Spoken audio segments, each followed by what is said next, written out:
Kaya manawagan po tayo sa mga kababayan nating mga kasundaluhan. Kung gusto nyo po na talagang mapagsilbi pa sa ating bayan at maiwasan ang isang madugong masaker, tulungan nyo na po ang KOJC. Mga mapapayapang tao ho itong mga ito, pero hindi nila i-give up ang kanilang bahay. Bahay po nila ito. Tama. Tsaka bukod doon sa AFP, Go ahead, Coach. wala na bang mga nasa posisyon ngayon na matataas na mga politiko na may concern sa nangyayari ngayon? Kasi parang napakatahimik na eh. Wala ba yung nasa taas? Kailan kagagalaw? Yung mga inaasahan nating mga politiko dyan. Kasi po nakakatakot yung second wave na pagsugod. And meron tayong mga nakakausap na talagang hindi daw nila ibibigay ang KOJC. At ako nga po ay medyo nalulungkot nung naririnig ko yon kasi posible ito maging madugo. Yeah.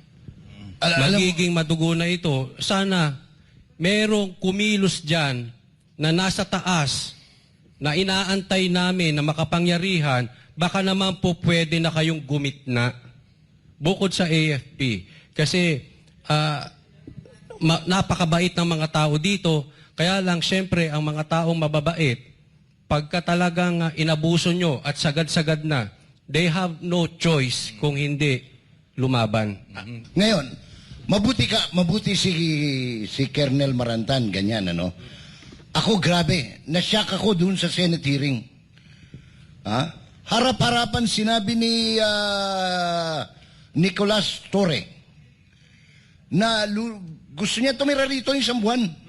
Magdadala siya ng 1,500 na tulisan, kapulisan, no?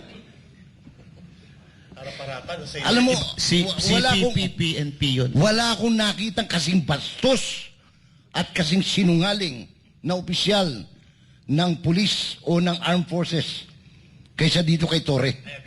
Imagine mo, sa harap mismo ng Senado, sasabihin niya na, hindi, lulusob kami riyan. Tapos, yun nga, sinabi pa kay attorney, it is going to be more bloody.